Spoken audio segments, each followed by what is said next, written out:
Last video में हमने discuss किया था displacement position vector and displacement vector.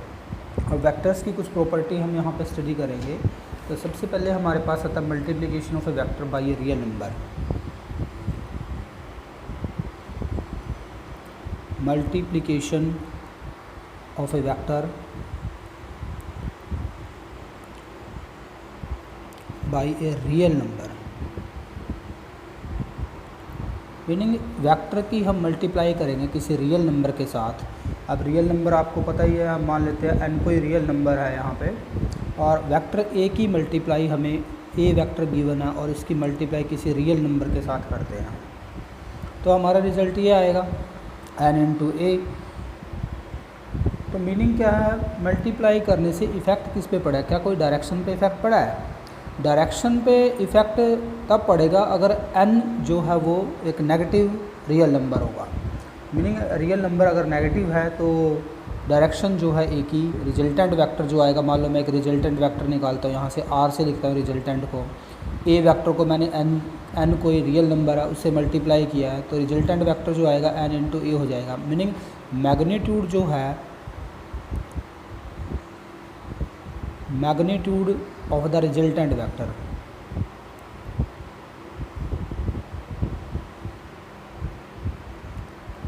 will become n times,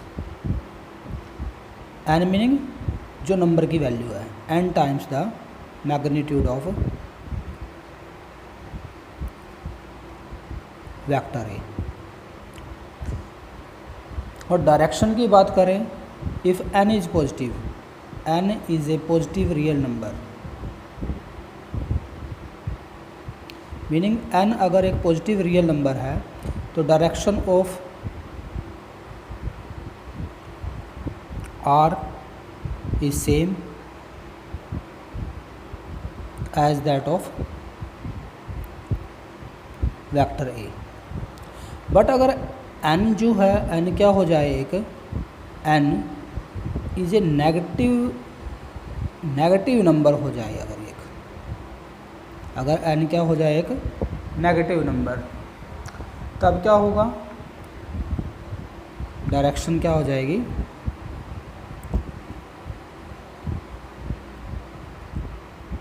of resultant vector r will be opposite to the direction of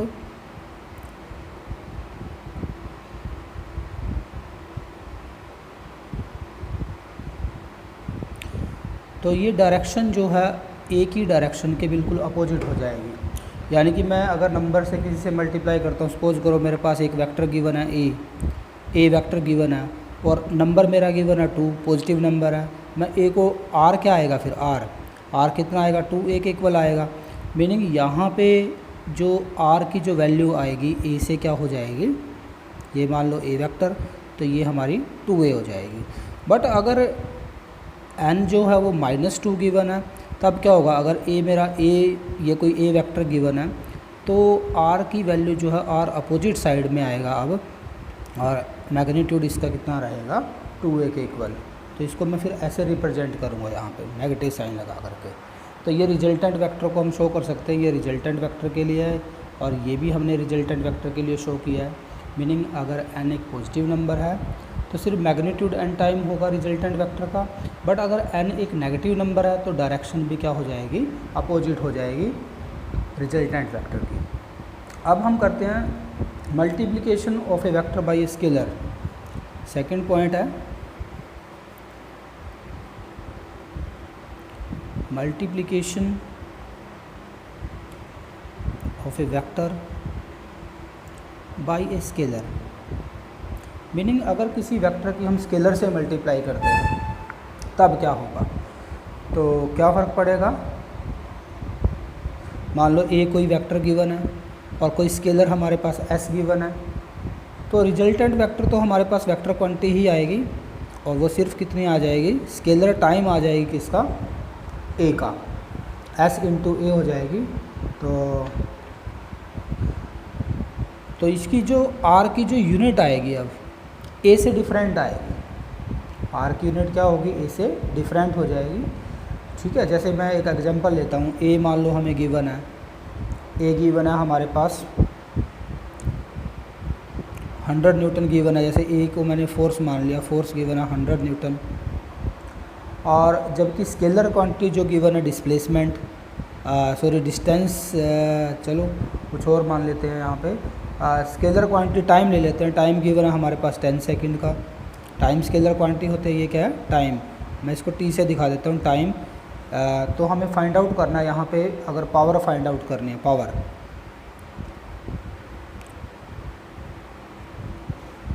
या momentum find out कर सकते हैं हम यहाँ पे। चलो मोमेंटम फाइंड आउट कर लेते हैं, लीनियर मोमेंटम।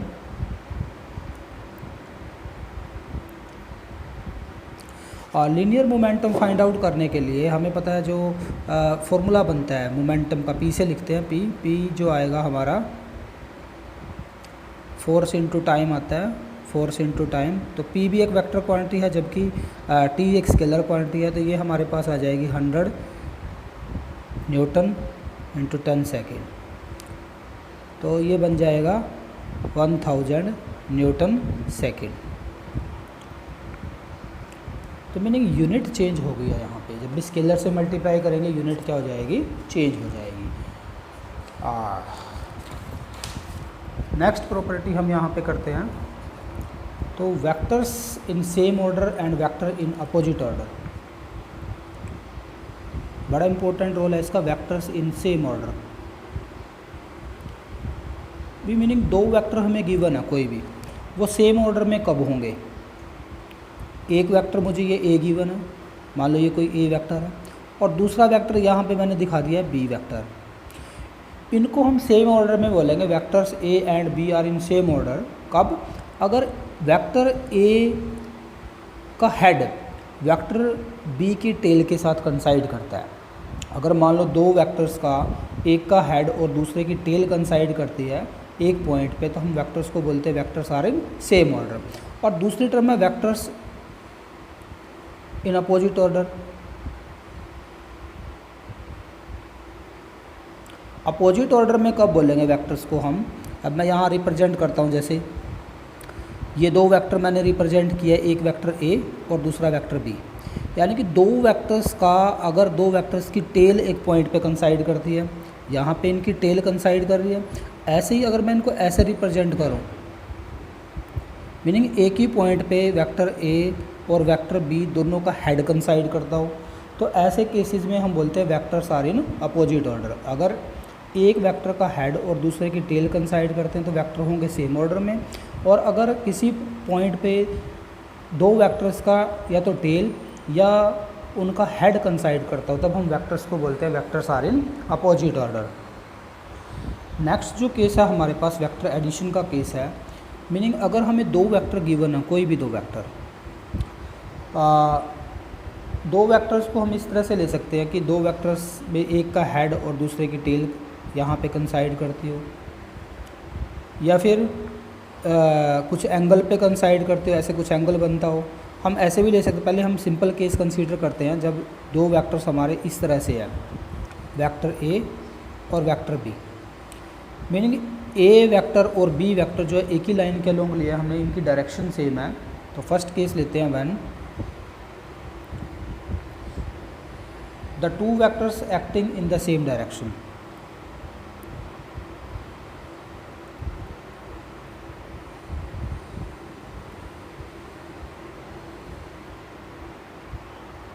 सेम डायरेक्शन, अगर दो वेक्टर एक ही डायरेक्शन के अलोंग लाई करते हैं, मैं ऐसे सपोज करता हूँ एक ही डायरेक्शन में ए और बी, ए और बी, तो इन दोनों का जो सम आएगा, वेक्टर सम जो आएगा, उसको हम एक सिंगल वेक्टर से रिप्रेजेंट करेंगे आर से, जिसको बोलते हैं रिजल्टेंट वेक्टर। आर क्या आएगा यहाँ पे, resultant vector of vector A and vector B. Vector quantity के ऊपर एरो जरूर लगाना है यहाँ पे। तो आर का जो फॉर्मूला आएगा, सिंपली हम इसको कैसे ऐड करेंगे, vector A plus vector B, इस तरह से ऐड करेंगे। मीनिंग दोनों अलजेब्रिकली यहाँ पे क्या हो जाएंगे, ऐड हो जाएंगे। बट यहाँ पे जो सेकंड मैग्नीट्यूड जो आएगा रिजल्टेंट वेक्टर का, वो जितना मैग्नीट्यूड वेक्टर ए का आएगा प्लस जितना मैग्नीट्यूड किसका आएगा, वेक्टर बी का आएगा, दोनों के सम के इक्वल आएगा। और डायरेक्शन जो आएगी, रिजल्टेंट की जो डायरेक्शन आएगी, जिस डायरेक्शन में ए और बी दोनों लाई करते हैं उसी डायरेक्शन में वेक्टर की डायरेक्शन आएगी रिजल्टेंट की। सेकंड केस हम कंसीडर करते हैं when two vectors are acting in opposite direction. Vectors are acting इन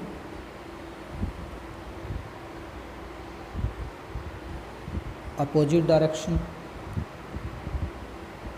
जब दो वेक्टर अपोजिट डायरेक्शन में लाई करेंगे, मान लो एक वेक्टर मैंने कंसीडर किया ए और दूसरा वेक्टर बिल्कुल इसकी अपोजिट में लाई करता है, बी वेक्टर मान लो इसकी अपोजिट डायरेक्शन में लाई करता है, ये मान लो ए वेक्टर है और बी वेक्टर इधर लाई करता है, ये हमारा बी वेक्टर है। यहाँ से लेके यहाँ तक का जो वेक्टर है ए और ये हमारा क्या है, वेक्टर बी।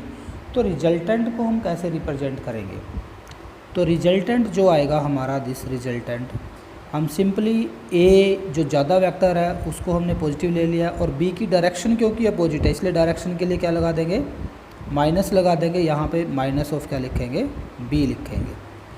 तो ये हमारे पास सिंपली आ जाएगा R is equal to vector A minus vector B. या मैग्नीट्यूड हम राइट करें अगर, यहाँ पे आर का जो मैग्नीट्यूड आएगा, A magnitude minus B magnitude आएगा। अब डायरेक्शन की अगर बात करें, डायरेक्शन क्या आएगी आर की, आर जो है जो जिस वेक्टर का मैग्नीट्यूड ज़्यादा होगा उसी के अलोंग जो है आर की डायरेक्शन आएगी। मीनिंग आर की डायरेक्शन इस केस में किसके अलोंग आएगी, ए के अलोंग आएगी, इसके अलोंग आएगी ए के अलोंग। तो नेक्स्ट केस करते हैं हम, third case, when two vectors are acting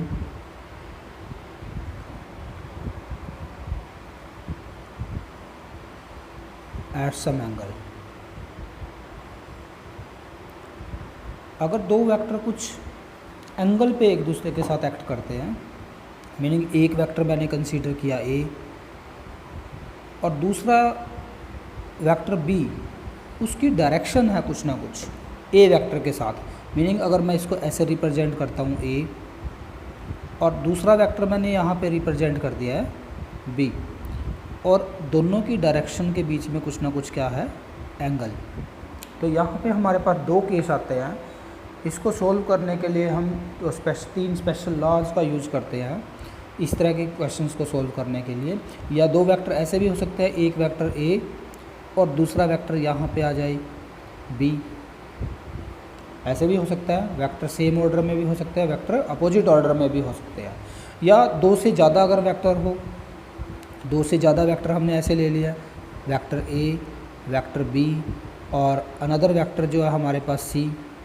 तो इनका रिजल्टेंट फाइंड आउट करने के लिए, इन तीनों वेक्टर्स का रिजल्टेंट या इन दो वेक्टर का रिजल्टेंट या इन दो वेक्टर्स का रिजल्टेंट फाइंड आउट करने के लिए हमारे पास कुछ law of vector addition given है, जिसको बोलते हैं हम, हमारे पास बेसिकली तीन लॉ गिवन है, laws of vector addition.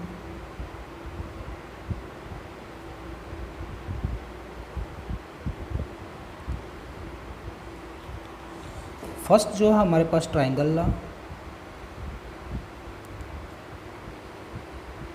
Of vector addition, बार बार यूज करेंगे, बड़ा इंपॉर्टेंट लॉ है, +2 में भी यूज होता है।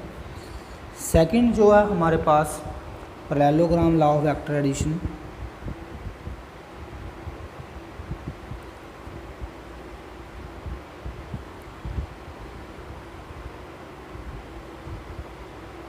और तीसरा लॉ हमारे पास जो है polygon law of vector addition.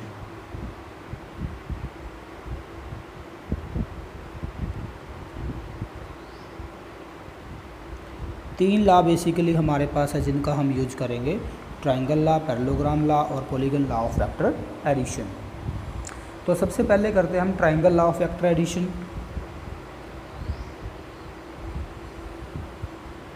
Detail में करेंगे इसको, triangle law of vector addition.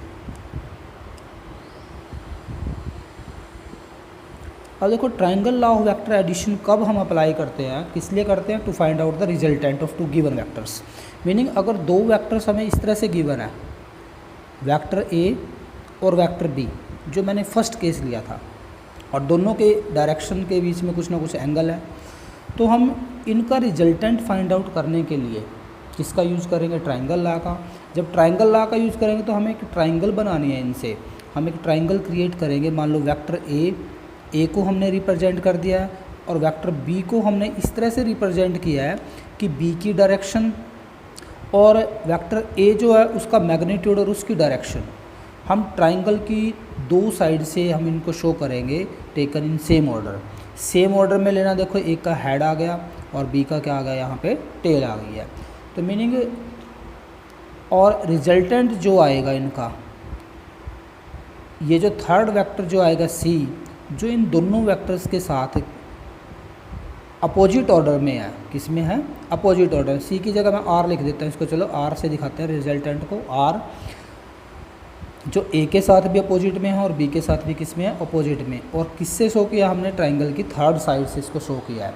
तो रिजल्टेंट फाइंड आउट करने के लिए हमें ऐसे एक ट्राइंगल क्रिएट करनी पड़ेगी जहाँ पे ये एंगल जो है हमारा कितना है, थीटा। हम इसको अगर आगे की तरफ बढ़ा दें तो ये एंगल कितना है, थीटा। अब इसकी हम स्टेटमेंट पे आते हैं। ट्राइंगल लॉ की स्टेटमेंट जो है, if two vectors acting on A particle at the same time are represented in magnitude and direction by the two sides of a triangle taken in same order, then the resultant vector is represented in magnitude and direction by the third side of triangle taken in opposite order। Meaning क्या है, चलो मैं लिख देता हूँ definition. If two vectors किसी एक single particle पे लगे हुए हैं, if two vectors are represented both in magnitude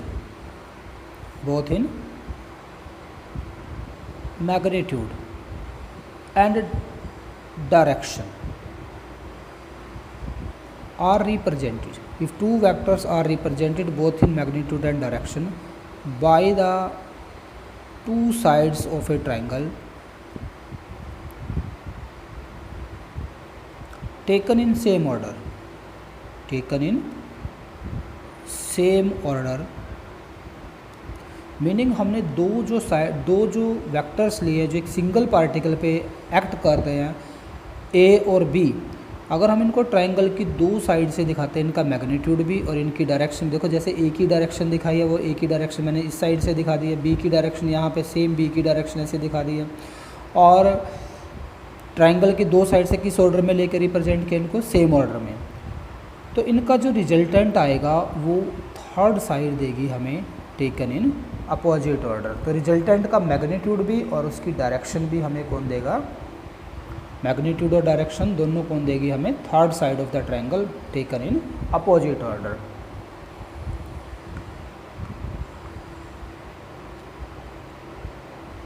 Their resultant vector is represented both in magnitude and direction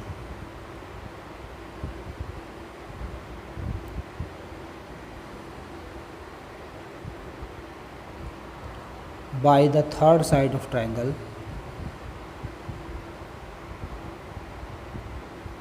taken in same order, taken in opposite order। तो ये हमारे पास जो है ट्रायंगल लॉ की स्टेटमेंट हो गई है। स्टेटमेंट पेपर में आ जाती है, स्टेटमेंट 1 मार्क्स में, और जब स्टेटमेंट आपको पता होगी तभी आप इसको अप्लाई कर सकते हो। तो स्टेटमेंट समझ आ गई होगी सभी को, आई होप। नेक्स्ट करते हैं हम, अगर हम इसको राइट करें तो हम रिजल्टेंट को कैसे राइट करते हैं। सिंपल हमने रिजल्टेंट को राइट करने का फॉर्मूला राइट किया था। आर को हम कैसे रिप्रेजेंट करेंगे, रिजल्टेंट को vector A plus vector B, इस तरह से रिप्रेजेंट करते हैं, ये इसका रिजल्टेंट आएगा। बट अगर हमें मैग्नीट्यूड फाइंड आउट करना हो, क्या फाइंड आउट करना हमें इसका मैग्नीट्यूड, तो उसके लिए हमें थोड़ा सा कंस्ट्रक्शन करनी पड़ेगी। यहाँ पे magnitude of the resultant vector हमें फाइंड आउट करना है। Magnitude of the resultant vector. Resultant vector का हमें क्या फाइंड आउट करना है, मैग्नीट्यूड फाइंड आउट करना है।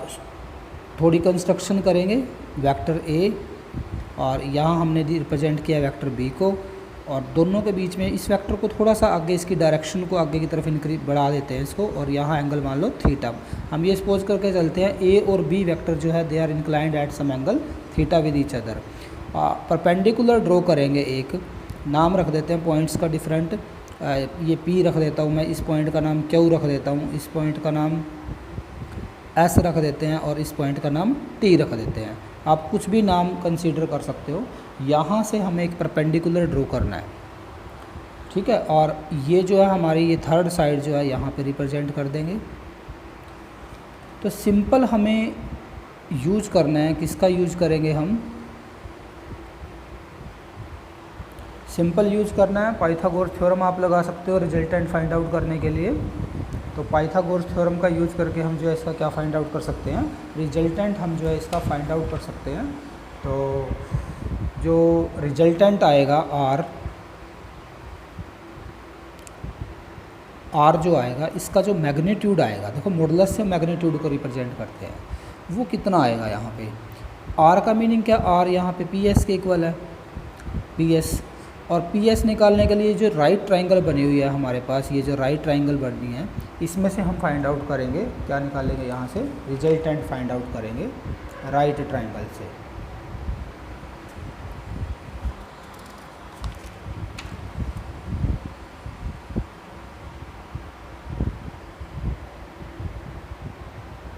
तो हमारा रिजल्टेंट जो आएगा पी एस हाइपोटेन्यूस है, ये हमारा बेस है, और P से लेकर T तक की जो वैल्यू है this is equal to P Q plus Q T के इक्वल है, ठीक है। पी टी की जो वैल्यू है this is equal to P Q plus Q into T.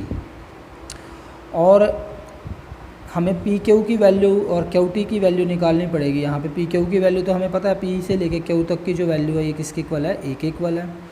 और साथ में क्यू एस जो गिवन है हमें, क्यू एस की वैल्यू हमारी क्या है, बी है।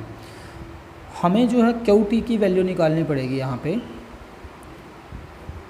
क्यू टी जो आएगा, अगर हम यहाँ पे 10th क्लास में आपने पढ़ा हुआ है फॉर्मूला ट्रिग्नोमेट्रिक रेशियो के लिए, पंडित बद्री प्रसाद हर बोले, इससे निकाल सकते हैं हम base upon hypotenuse, base upon hypotenuse Q T divide by Q S. ये जो आएगा हमारे पास बेस अपॉन हाइपोटेन्यूस, ये हमारा होता है कोस थीटा के इक्वल, कोस थीटा। तो क्यू टी जो आएगा this is equal to Q S cos theta आ जाएगा। या क्यू एस की वैल्यू हमारे पास है, क्यू एस की वैल्यू हमारे पास है बी, तो ये आ जाएगा बी कॉस थीटा। ऐसे ही हम परपेंडिकुलर भी निकाल लेते हैं, टी एस की वैल्यू भी निकाल लेते हैं। तो perpendicular divide by hypotenuse Q S, ये हो जाएगा साइन थीटा। और टी एस की वैल्यू यहाँ पे आएगी, क्यू एस की वैल्यू इधर ले जाएंगे तो इसको पुट कर देंगे बी, तो बी साइन थीटा, क्योंकि इनकी हमें ज़रूरत पड़ने वाली है इसलिए हमने इसको पहले से ही फाइंड आउट कर लिया है। अब पाइथागोरस थ्योरम लगा दो पूरी बड़ी ट्राइंगल पे, ये जो हमारी ट्राइंगल बनी हुई है पी टी एस, इसके ऊपर जो है क्या लगा दो, पाइथागोरस थ्योरम लगा दो। तो पी एस का स्क्वायर जो आएगा this is equal to P T square plus में टी एस स्क्वायर, और पी एस स्क्वायर जो आएगा, पी टी की वैल्यू हमने देखो ये पुट की हुई है, तो पी क्यू प्लस में क्यू टी पुट कर देते हैं, इसका स्क्वायर हो जाएगा, और इधर आ जाएगा टी एस स्क्वायर। सबकी वैल्यू पुट करनी है हमें। पी एस स्क्वायर, पी से लेके एस तक की वैल्यू जो आर के इक्वल है, तो रिजल्टेंट का स्क्वायर। पी क्यू जो है हमारे पास, पी से लेके क्यू तक की वैल्यू ए के इक्वल है, प्लस क्यू से लेके टी तक की जो वैल्यू हमने ये फाइंड आउट किया हुआ है, क्यू टी की वैल्यू हमने बी कोस थीटा निकाली हुई है, तो ये आ जाएगा बी कोस थीटा, और इसका स्क्वायर हो जाएगा पूरे का, प्लस में टी एस स्क्वायर, टी से लेके एस तक की जो वैल्यू है हमारी, ये हमारी वैल्यू है बी साइन थीटा, तो इसको भी पुट कर देंगे बी साइन थीटा, और इसका होल स्क्वायर हो जाएगा। हमें स्क्वायर इसको पहले आइडेंटिटी लगानी पड़ेगी, तो ये आ जाएगा ए स्क्वायर, इधर से आ जाएगा B square cos square theta, plus में 2ab cos थीटा, आइडेंटिटी लगा दिया हमने ये। और इसमें साथ में ये भी टर्म हमारे पास है B square sine square theta. अब ये जो टर्म हमारे पास है और एक ये जो टर्म हमारे पास है, दोनों में से बी स्क्वायर कॉमन आ सकता है, तो यहाँ से आर, इसको सिंपली आप ऐसे भी लिख सकते हो, R square this is equal to A square plus B square cos square theta plus sine square theta 2ab cos theta.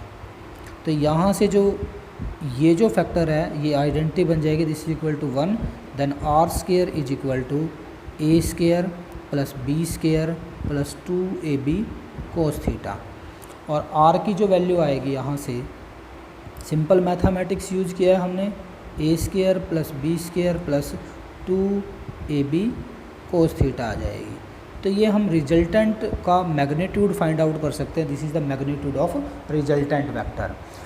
अब इसके साथ साथ हमें एक और टर्म हमें फाइंड आउट करनी है, वो क्या फाइंड आउट करनी है, डायरेक्शन निकालनी है हमें, direction of the resultant vector, direction